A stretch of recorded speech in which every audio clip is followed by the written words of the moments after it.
તેમજ સાદા ભવિષ્યકાળની માહિતી મેળવી આ ઉપરાંત અન્ય 3 કાળ જે ચાલુ કન્ટિન્યુઅસ ટેન્સીસ હતા એમાં ચાલુ ભવિષ્યકાળ, ચાલુ ભૂતકાળ અને ચાલુ વર્તમાનકાળની માહિતી મેળવી. આશા રાખું છું કે તમને દરેક વિડિયોઝમાં ખબર પડી હશે. હવે પછીના આપણા જે બે મહત્વના કાળ છે એ પ્રેઝન્ટ પરફેક્ટ ટેન્સ અને પાસ્ટ પરફેક્ટ ટેન્સ એટલે કે પૂર્ણકાળ. જે ભૂતકાળની અંદર આપણે કોઈ પણ પ્રક્રિયા ભૂતકાળમાં થઈ ગઈ હોય તે દર્શાવવા માટે આપણે સાદા ભૂતકાળનો ઉપયોગ કરતા હતા. એવી રીતે વર્તમાનકાળની અંદર કે જે પ્રક્રિયા દરરોજ થતી હોય, કોઈ સનાતન સત્ય હોય, કોઈ ટેવ હોય આપણે રોજની, તે દર્શાવવા માટે આપણે સાદા વર્તમાનકાળનો ઉપયોગ કરતા હતા. એવી જ રીતે મતલબ કે તેનો ઉપયોગ થયો દરેક કાળનો ઉપયોગ ક્યાં કરવો ખૂબ જ મહત્વનો છે. તો આપણે પૂર્ણ વર્તમાનકાળની વ્યાખ્યા શું એટલે ઉપયોગ ક્યાં કરીશું આપણે પહેલા? તો કોઈ પણ ક્રિયા ભૂતકાળમાં થઈ ગઈ અને તેની અસર આપણે હાલમાં વર્તમાનકાળમાં દર્શાવી હોય ત્યારે આપણે પૂર્ણ વર્તમાનકાળનો ઉપયોગ કરીશું. અંગ્રેજીમાં આપણે પ્રેઝન્ટ પરફેક્ટ ટેન્સ કહીશું.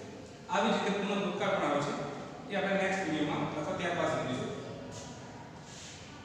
વર્તમાનકાળની જે 3 કાળ, સાદો વર્તમાનકાળ, ચાલુ વર્તમાનકાળ અને પૂર્ણ વર્તમાનકાળ.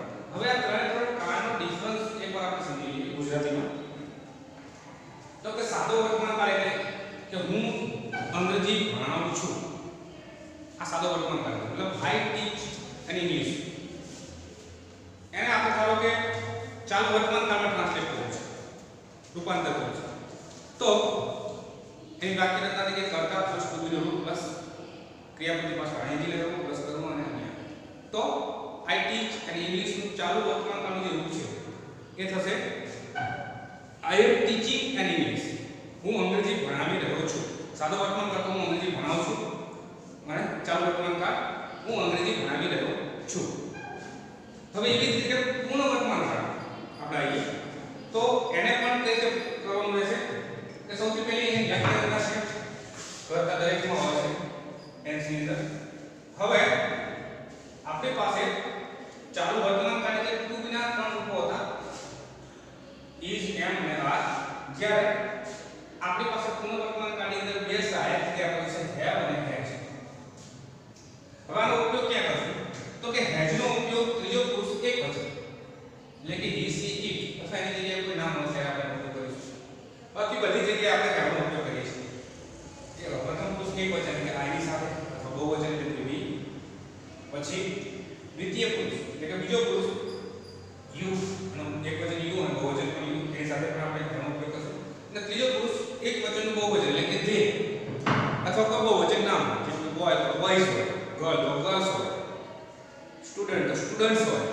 તો આ બધી જગ્યાએ આપણે હેવનો ઉપયોગ કરીશું. બોય હોય તો હેઝ નો ઉપયોગ થાય, અને બહુવચન બોયઝ હોય તો હેવનો ઉપયોગ.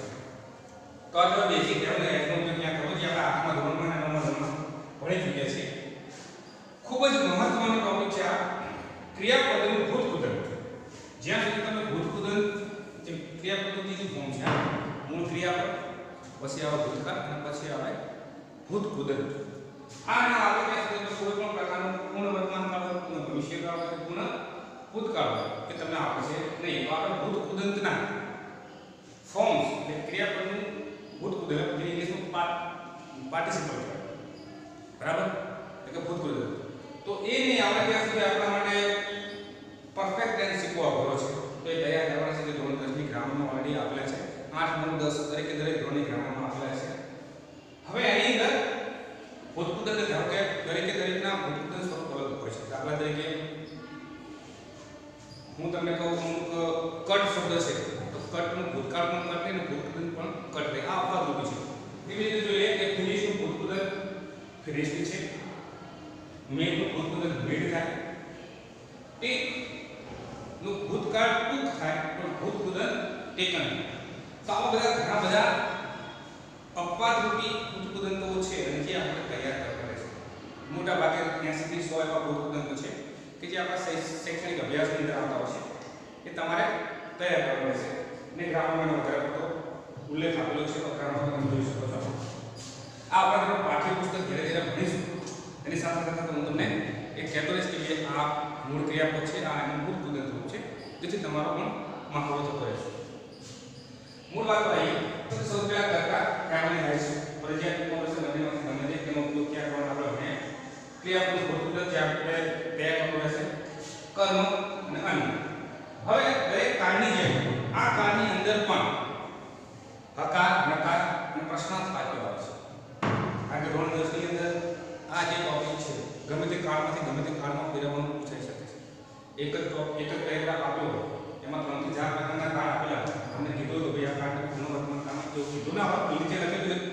સ્ટાર્ટ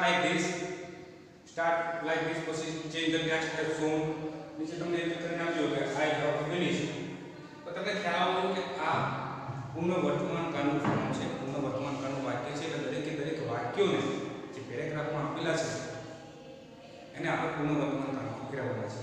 અને આ વસ્તુ ખૂબ જ મહત્વની છે. પાર્ટિસિપલ રૂપ, ભૂતપૂર્વ સ્વરૂપ આ ના આવે ત્યાં સુધી આપણને વર્તમાન કાળ કે પૂર્ણ વર્તમાન કાળ આપણા માટે અઘરો રહે છે, ડિફિકલ્ટ છે. ઉદાહરણ પર આવીએ. જેમ કે મેં કીધું કે હું ક્રિકેટ રમું છું, આ સાદો વર્તમાન કાળ હું ક્રિકેટ રમી રહ્યો છું, ચાલુ વર્તમાન કાળ પણ મેં ક્રિકેટ રમી લીધું છે. મતલબ ક્રિકેટ રમી લીધું આ ભૂતકાળની પ્રક્રિયા છે, પણ એની ઇફેક્ટ, એની અસર હું હાલમાં વર્તમાનમાં દર્શાવવા માંગુ છું. મેં નાસ્તો કરી લીધો છે, બરાબર?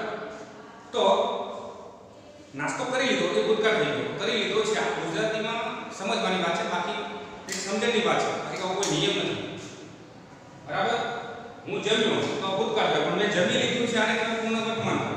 મેં જમી લીધું હતું આ તો પૂર્ણ ભૂતકાળ થી આપણે પછી ભણીશું, બરાબર? તો પહેલું વાક્ય છે યુ હેવ ફિનિશ્ડ હોમવર્ક, તમે ગૃહ કાર્ય પૂરું કરી લીધું છે. પૂરું કરી લીધું નહીં, કરી લીધું છે. કરી લીધું હોત તો સાદો ભૂતકાળ કર્તાની જગ્યાએ યુ છે, ટેન્શન સહાયક ક્રિયાપદ હેવ આવશે, ક્રિયાપદ ફિનિશ નું બીજું થાય ફિનિશ, અને કર્મ છે અને હોમવર્ક. બરાબર? આની આમ ઉપયોગ કર્યો એટલે અહીંયા તમે કહી શકો કે in the morning, in the noon, last Sunday, last Monday, ગમે. She has made tea in the morning. તેને સવારમાં ચા બનાવી લીધી છે, બરાબર? અથવા બનાવી છે. સી કરતા છે એની સાથે આપણે આગળ જેમ ભણ્યા સહાયક ક્રિયાપદ તરીકે હેડ આવશે. મેડ નું ત્રીજું રૂપ થાય મેડ, ભૂતકાળનું પણ મેડ થાય અને ભૂતપૂર્વ પણ મેડ થાય. એવા ઘણા બધા ક્રિયાપદો હશે કે જેની અંદર ભૂતકાળનું જે સ્વરૂપ છે, જે રૂપ છે એનું એક ભૂતપૂર્વમાં પણ ઘણા બધા ક્રિયાપદો એવા પણ છે કે જેનું ભૂતકાળ અને ભૂતપૂર્વ દરેકે દરેક બંને અલગ હોય. અને ઘણા એવા પણ ક્રિયાપદો છે કે ત્રણ ત્રણ સ્વરૂપ એક સરખા છે. ત્રીજું વાક્ય they have taken new car, કરતા તરીકે they છે, સહાયક ક્રિયાપદ have આવશે. take નું ભૂતકાળ થાય તો જ્યારે ભૂતપૂર્વ થાય taken, તો ત્રીજું રૂપ મૂકીશું અહીં આપણે કે they have taken new car. new car કર્મ છે. આ થયા સાદા વાક્યો કે આકાર વાક્ય. હવે આપણે નકારાત્મક વાક્યો પર આવીએ. have અને has માં has not ને આપણે ટૂંકમાં hasn't કહી શકીએ, have not ને ટૂંકમાં haven't કહી શકીએ. એટલે ઓ જે આવે છે ત્યાં આપણે આવું અવતરણ ચિહ્ન નિશાન કરીશું, સિંગલ કાઢી નાખવાનું છે, બરાબર? દરેક દરેક કાળમાં આપણે એવું ભણ્યા હતા કે કોઈ પણ સહાયક ક્રિયાપદ હોય અને વાક્યને નકાર બનાવવો તો એના પછી તરત આપણે નોટ મૂકવાનું. બસ એટલું સરળ છે. તો કે આ વાત નીચેના આ વાક્યનું જો આપણે નકારાત્મક બનાવીશું, આઈ હેવ ફિનિશ્ડ હોમવર્ક, તો આઈ હેવ નોટ ફિનિશ્ડ, તો સહાયક ક્રિયાપદ પછી આપણે નોટ મૂક્યું, I have not finished homework. બીજા જ વાક્ય she has made tea in the morning, તો she has not made in the morning. ફક્ત સહાયક ક્રિયાપદ પછી ધ્યાન રાખો સાદા વર્તમાન કાળ અને સાદા ભૂતકાળમાં એવું હતું કે જ્યારે નકારાત્મક વાક્ય બનાવતા હતા કે ડુ ડઝ અને ભૂતકાળમાં જીવનો ઉપયોગ કરતા હતા, પરંતુ અહીંયા આપણે મૂળ ક્રિયાપદ મૂકતા હતા. એ બે કાળ પૂરતું છે. બાકી અહીંયા જ્યારે નકાર બનાવો ત્યારે મેડનું મેનેજ રહેશે, મેક નહીં, બરાબર? તો she has not made tea in the morning, they have not taken a new car, સહાયક ક્રિયાપદ પછી આપણે નોટ મૂક્યું, બાકીના વાક્યમાં કોઈ ચેન્જીસ નહીં. સૌથી સરળ કાળ છે આ. તો એવી રીતે પ્રશ્નાર્થ વાક્ય કે interrogative. I have finished homework, મેં મારું કાર્ય હોમવર્ક એટલે ગૃહ કાર્ય પૂરું કરી લીધું છે. તો શું તમે તમારું ગૃહ કાર્ય પૂરું કરી લીધું છે? તો ફક્ત કર્તાનું સ્થાન સહાયક ક્રિયાપદ છે અને સહાયક ક્રિયાપદનું સ્થાન કર્તા રહે. અને ખાસ મહત્વનું પાછળ પ્રશ્નાર્થ છે, કારણ કે જે પ્રકારનું વાક્ય હોય એ ચિહ્ન હોવું જરૂરી છે. તો હેવ યુ ફિનિશ્ડ હોમવર્ક, બરાબર? એ બીજા વાક્યમાં સહાયક ક્રિયાપદ હેવ છે, તેને કર્તાનું સ્થાન લીધું છે અને સહાયક ક્રિયાપદનું સ્થાન કર્તા છે. બીજા વાક્યમાં કર્તા છે સી, વાક્યમાં કોઈ ચેન્જ નહીં, પાછળ પ્રશ્નાર્થ ચિહ્ન વાક્યની બાકી રચના એમાં મૂકવાની છે. ત્રીજા વાક્યમાં એવી રીતે સહાયક ક્રિયાપદ હેવ છે, તો હેવને કર્તાનું સ્થાન આપો, જ્યારે સહાયક ક્રિયાપદનું સ્થાન કર્તાને આપો એટલે તે છે. જ્યારે વાક્ય તમે ઇન્ટ્રોગેટિવમાં કહો ત્યારે ખાસ ધ્યાન રાખો જે સહાયક ક્રિયાપદનો પ્રથમ અક્ષર છે કેપિટલ રાખો. Have they taken your car પાછળ પ્રશ્ન છે, બરાબર? આ થયો બેઝિક પૂર્ણ વર્તમાન કાળનો ઉપયોગ. હવે એક વસ્તુ થોડી રૂપી હેવ અને હેડ જે છે આપણી પાસે તેનો ઉપયોગ ક્યાં ને ક્યાં માહિતી દર્શાવવા માટે થાય. પૂર્ણ વર્તમાન કાળના સહાયક ક્રિયાપદ તરીકે તો છે. એવું કહેવું હોય કે મારી પાસે ઘણા રમકડા છે તો માલિકીની રમકડાના માલિક થયા તમે. તો આઈ હેવ મેની ટોયઝ, બરાબર. ત્યારે તમે જનરલી માલિકી દર્શાવો ત્યારે સહાયક ક્રિયાપદ પછી નામ જ આવશે, કોઈ ક્રિયાપદ આવશે નહીં. ઉદાહરણ તરીકે તેની પાસે પુસ્તક છે તો ઘણા વિદ્યાર્થીઓ છે હેઝ તો અહીંયા પૂર્ણ વર્તમાન કાળ કહેવાય ના. હેવ અને હેઝનો ઉપયોગ માલિકી દર્શાવવા માટે પણ થાય છે. તો આ વસ્તુને ખાસ ધ્યાન રાખજો. તો સી હેઝ અ બુક, તેની પાસે પુસ્તક છે. મારે 3 ભાઈઓ છે તો આઈ હેવ 3 બ્રધર્સ. અહીંયા જો અ બુક નાઉન છે, 3 બુક્સ સોરી 3 બ્રધર્સ પણ નાઉન છે. આશા રાખું છું મિત્રો કે આ વિડિયોમાં તમને પૂરેપૂરી ખબર પડી ગઈ છે. કોઈ પણ ખબર ન પડી હોય તો આપણી પાસે ધોરણ 10 ની વધારે ઉદાહરણો માટે ધોરણ 10 ની ગ્રામરનો ઉપયોગ કરો અને આ વિડિયો બને એટલો વધારે રિવાઇઝ કરીને જુઓ. હવે પછીનો જે ટોપિક છે આપણે નેક્સ્ટ વિડિયોમાં ભણીશું.